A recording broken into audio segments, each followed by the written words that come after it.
Hello students, I am Seema Karn, SST teacher and आज मैं आप लोगों को पढ़ाऊंगी इकोनॉमिक्स। एसएसटी में आप जानते हैं कि हिस्ट्री है, इकोनॉमिक्स है, ज्योग्राफी एंड पॉलिटिकल साइंस। तो आज मैं आप लोगों को इकोनॉमिक्स पढ़ाऊंगी, है ना। और इकोनॉमिक्स में जो हमारा फर्स्ट चैप्टर है वो है द विलेज ऑफ पालमपुर। तो द विलेज ऑफ पालमपुर में दो ही मैं आप लोगों को जो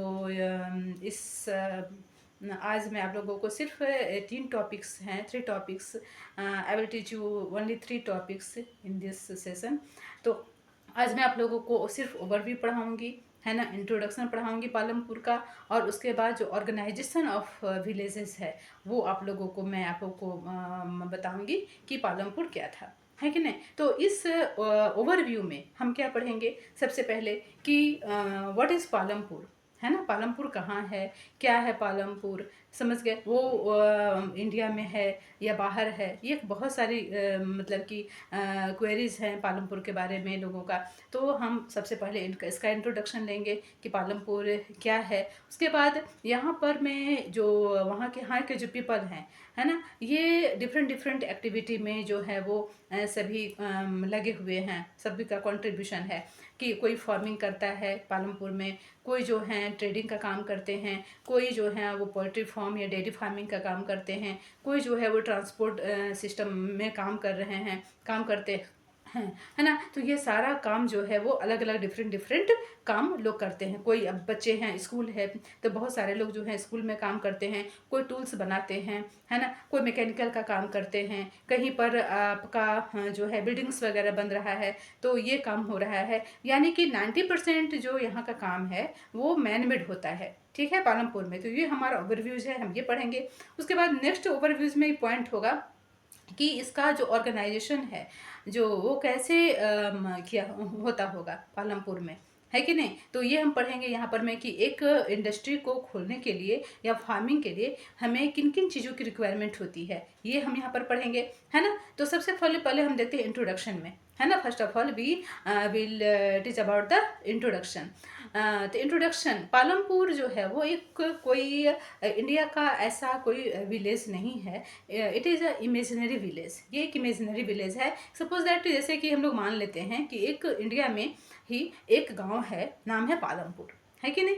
और वो जो गांव है वो बहुत ज़्यादा पिछड़ा हुआ भी नहीं है ना। वो एक वेल डेवलप्ड गांव है और इसके 3 किलोमीटर ये सारे रोड से कनेक्टेड गांव हैं। यानी कि अगल बगल बहुत सारे गांव और शहर, छोटे छोटे शहर रहते हैं। बगल में है 3 किलोमीटर अवे शाहपुर, है ना। तो बगल में 3 किलोमीटर उसके पास शाहपुर है। फिर दूसरा जो है पालमपुर से रोड से कनेक्टेड है। यानी कि ये दिखाने का कोशिश किया गया है कि यहाँ का जो ट्रांसपोर्ट सिस्टम की फैसिलिटी है वो वेल डेवलप्ड है ना, बहुत अच्छा है। तो ये चीज़ दिखाया गया वहाँ पर में कि ये अच्छा, इलेक्ट्रिसिटी भी है, इरिगेशन भी हो रहा है वहाँ पर में, फार्मिंग जो लोग कर रहे हैं, किसान कर रहे हैं। तो यानी कि वहाँ का इलेक्ट्रिसिटी भी सबके घरों में है ना। ये चीज़ भी बहुत अच्छा चीज़ है कि ये शो करता है कि पालमपुर जो वेल डेवलप्ड विलेज है इन मतलब कि in India well developed village है ना। अब यहाँ पर में हम देखते हैं कि बहुत सारा जो है फार्मिंग में क्या होता है। तो ये दिखाया गया है कि यहाँ जैगरे भी होता है, यहाँ बीट भी होते हैं, यहाँ राइस भी होते हैं, यहाँ पल्सेस भी होते हैं, डिफरेंट डिफरेंट क्रॉप्स जो हैं, ग्रेन्स का प्रोडक्शन यहाँ होता है। और ये सारे लोग जो हैं वो इसमें लगे हुए हैं। कोई है कोई कोई टूल का, मैं बताई कि मैं कोई टूल्स का काम कर रहा है, कोई जो है वो डेयरी फार्मिंग का काम कर रहा है। तो वो जितने भी एम्प्लॉय हैं उनको सारे एम्प्लॉयर्स गांव से ही मिल जाते हैं, अवेलेबल हो जाते हैं उनको, है ना। तो ये चीज़ दिखा शो करता है यहाँ पर में कि पालमपुर में जो है वो डिफरेंट डिफरेंट कि जैसे जैसे रिक्वायरमेंट बढ़ती जाती है लोगों को, वैसे वैसे यहाँ पर लोग अलग अलग फील्ड में काम में इन्वॉल्व हैं, ठीक है। जो नेक्स्ट पॉइंट है यहाँ पर हम देखेंगे द विलेज, यहाँ पर फैमिली। अब हम ये देखेंगे कि यहाँ पर कितनी फैमिली रहती है, how many families live in this village. तो 450 families live in this village, इस गांव में रहते हैं 450। यानी कहने का मतलब है कि बहुत बड़ा एक लार्ज विलेज नहीं है ना। ये एक छोटा ही है क्योंकि क्वांटिटी बहुत कम है लोगों की, 450 है है ना। तो 450 लोग रहते हैं, लेकिन सबके सब जो हैं वो किसी न किसी काम में इन्वॉल्व हैं, ठीक है। अब यहाँ पर हम कि देखेंगे कि जैसे हर गांव में होता है, यहाँ भी है कि कास्टिज्म है, यहाँ भी लोग अलग अलग कास्ट के लोग रहते हैं। जो जो अपर कास्ट हैं, है ना, उनको ज़्यादा फैसिलिटी मिली हुई है। जो लोअर कास्ट हैं, एससी हैं, एसटी हैं, उनको थोड़ा सा कम फैसिलिटी मिली हुई है। वो अभी भी जो हमारे मतलब कि कहते हैं कि बैक एज पे खड़े हैं, वहाँ पर हैं। वो समाज से, हमारी सोसाइटी से बिल्कुल अलग अलग थलग अभी भी हैं। वो भी दूसरे के अभी खेतों में काम कर रहे हैं, जैसे कि अभी भी होता है ना। तो ये सारा चीज़ यहाँ पर में दिया गया है। थर्ड में मिल भी करते हैं, उससे हमारी अर्निंग भी होती है। तो इसलिए इसको क्या किया गया, प्रोडक्शन में लाया गया है, मतलब खड़ा कर दिया गया, ठीक है। तो यहाँ पर में हम देखते हैं कि ये जो हमारा या गुड्स हैं, सर्विसेज हैं, वो सारा चीज़ यहाँ पर में अब अवेलेबल है सारे। अब आप देखेंगे कि किसी भी इंडस्ट्री को या फार्मिंग को लगाने के लिए हमें किन चीज़ों की रिक्वायरमेंट होती है ना। 4 थिंग्स की रिक्वायरमेंट होती है। There are the 4 things requirement of the any capital and मतलब any productions and farming activity, है ना। इन सारी चीज़ की जरूरत होती है। तो the first of all, the first point is land, है ना। लैंड जो है कि अवेलेबिलिटी बहुत इंपॉर्टेंट है, क्योंकि क्या है कि लैंड पर ही आपका क्या हुआ है, फॉरेस्ट है। लैंड पर ही आपका वाटर है, अवेलेबल है। लैंड पर ही आपका इलेक्ट्रिसिटी है। लैंड से ही आपका सॉइल है, जहाँ पर हम फार्मिंग कर सकते हैं। मतलब विदाउट लैंड जो है, अगर लार्ज अमाउंट में नहीं होगा, बल्क में नहीं होगा, तो हमारा एग्रीकल्चर जो है पॉसिबल नहीं है, या कोई भी इंडस्ट्री लगाना पॉसिबल नहीं है। तो लैंड जो है इसका फर्स्ट रिक्वायरमेंट है। कोई भी मिनरल्स है वो भी हमें कहाँ से मिलता है, लैंड से मिलता है, समझ गए। तो ये लैंड जो है हमारा फर्स्ट रिक्वायरमेंट है, किसी भी प्रोडक्शन के लिए या फार्मिंग के लिए, किसी भी चीज़ के लिए लैंड है। जो सेकेंड रिक्वायरमेंट है वो है लेबर, है ना। कि लेबर का होना भी बहुत इंपॉर्टेंट है, क्योंकि किसी भी इंडस्ट्री में, चाहे वो स्मॉल स्केल इंडस्ट्री हो या लार्ज स्केल इंडस्ट्री हो, है ना, या फार्मिंग हो, हमें लेबर तो चाहिए ही, किसकी रिक्वायरमेंट होती है। तो पालमपुर में ये सारा चीज़ अवेलेबल है, लेबर भी हैं। चाहे वो कोई टूल्स बना रहे हैं, या कोई बिजनेस कर रहे हैं, या कोई फार्मिंग का काम कर रहे हैं, है कि नहीं। कोई इलेक्ट्रिशियंस हैं, तो कोई डॉक्टर है, कोई टीचर्स हैं जो स्कूल में पढ़ाते हैं। कहीं पर ब्रिज बन रहा है तो वहाँ भी लेबर काम कर रहे हैं। कहीं पर में पॉन्ड बनाई जा रही है, कैनल बनाई जा रही है, तो वहाँ भी लेबर काम कर रहे हैं। तो ये जो सेकेंड रिक्वायरमेंट है वो होता है लेबर, जो कि वहाँ पर में चिप में बहुत ही चिपेस्ट वहाँ अवेलेबल हो जाता है, समझ गए। जो थर्ड है हमारा वो है आपका फिजिकल कैपिटल। फिजिकल कैपिटल में बहुत सारा चीज़ हो सकता है ना। एक होता है कि फिजिकल कैपिटल क्या, हम अपने शरीर से काम लगा रहे हैं, वर्क कर रहे हैं, समझ गए।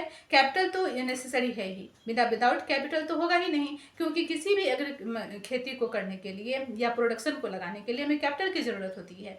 अगर चाहे वो कैपिटल आप अपने प्राइवेट लगाइए या लोन लीजिए या क्रेडिट लीजिए, कि कुछ भी कीजिए, लेकिन आपको कैपिटल तो चाहिए ही, क्योंकि फार्मिंग के लिए आपको अच्छे क्वालिटी का सीड खरीदनी है, पेस्टिसाइड चाहिए, इंसेक्टिसाइड चाहिए, उसके बाद इरिगेशन के लिए वाटर चाहिए, है ना। तो ये सारी चीज़ की अवेलेबिलिटी कब होगी, ये सब कब मिलेगा, जब हमारे पास कैपिटल होगा। तो कैपिटल की रिक्वायरमेंट तो सबसे पहले है, वहाँ भी ये बहुत इंपॉर्टेंट है कैपिटल के लिए, है ना। अब ये है कि कुछ है फिजिकल कैपिटल, यानी हम शरीर से काम करते हैं, लगाते हैं, अपना इनपुट लगाते हैं, है ना, काम करते हैं उसमें। और बहुत सारा चीज़ है कैपिटल जो कि हमें खरीदने की ज़रूरत पड़ती है। जैसे अंडर फिजिकल कैपिटल्स क्या है, तो जैसे है टूल, मशीन्स एंड टूल्स हैं, मशीन्स हैं, ये जो हमारा बिल्डिंग्स है, हाँ, इन सारे चीज़ों की ज़रूरत होती है। फार्मर जो हैं यहाँ सॉफ्टिकेटेड तरीके से काम करते हैं। तो कैसे काम करेंगे, उसमें खेती करने के लिए हमें क्या चाहिए, टूल्स चाहिए, है कि नहीं। टूल्स के लिए हमें पहले होता था बैल से उसको ब्लॉक कार्ट से ही काम हो जाता था, लेकिन अब तो जो मॉडर्न जो हमारा टूल्स आया है, अब तो फार्मिंग, क्योंकि प्रोडक्शन जैसे जैसे पॉपुलेशन बढ़ेगा तो हमारा प्रोडक्शन को भी बढ़ाना पड़ेगा, हमारे उतनी ज़्यादा क्रॉप्स की ज़रूरत होगी, उतनी ज़्यादा जो हमारा जो है रिसोर्सेज की ज़रूरत होगी, उस पर प्रेशर होगा। तो इतने सारे पॉपुलेशन को मतलब कि सभी चीज़ अवेलेबल कराने के लिए हमें मॉडर्नाइजेशन तो करना ही होगा, है ना। तो अब क्या होने लगा कि पालमपुर में भी वहाँ जो टूल्स से ही काम होता था, वहाँ टूल्स की ज़रूरत पड़ने लगी, तो लोग जो है बहुत सारे लोग टूल्स बनाने लगे और टूल से काम करने लगे। बहुत सारा मशीन है आजकल आ गया, इरिगेशन के लिए अलग से मशीन है, जो खेती है करने के लोग अलग से मशीन से काम करते थे, है ना, फार्मर्स। और ये जो बिल्डिंग्स वगैरह use to production for many years and they record fixed capitals, यानी कि ये जो इरिगेशन वगैरह है इसको फिक्स्ड कैपिटल कहते थे, क्योंकि इसका जैसे हमारा लैंड है, जैसे इलेक्ट्रिसिटी है, जैसे कि वाटर है, ये हमारा फिक्स्ड कैपिटल है। ये तो ये कभी ख़त्म नहीं होगा, मतलब इसको कभी ख़त्म नहीं होना चाहिए, कि इसके बिना पॉसिबल नहीं है। ऐसा नहीं है कि आज ख़त्म हो गया, पानी ख़त्म हो गया या इलेक्ट्रिसिटी ख़त्म हो गया तो हम कैसे करेंगे, नहीं करेंगे, इसको फिक्स होना चाहिए। तो इसलिए ये फिक्स्ड कैपिटल की जो है वो ज़रूरत पड़ती है। नेक्स्ट पॉइंट हम देखते हैं कि वर्किंग कैपिटल। अब वर्किंग कैपिटल मतलब क्या है कि जो हम रॉ मटेरियल्स है उसको हम, बहुत सारे लोग हाथ से ही काम कर लेते हैं।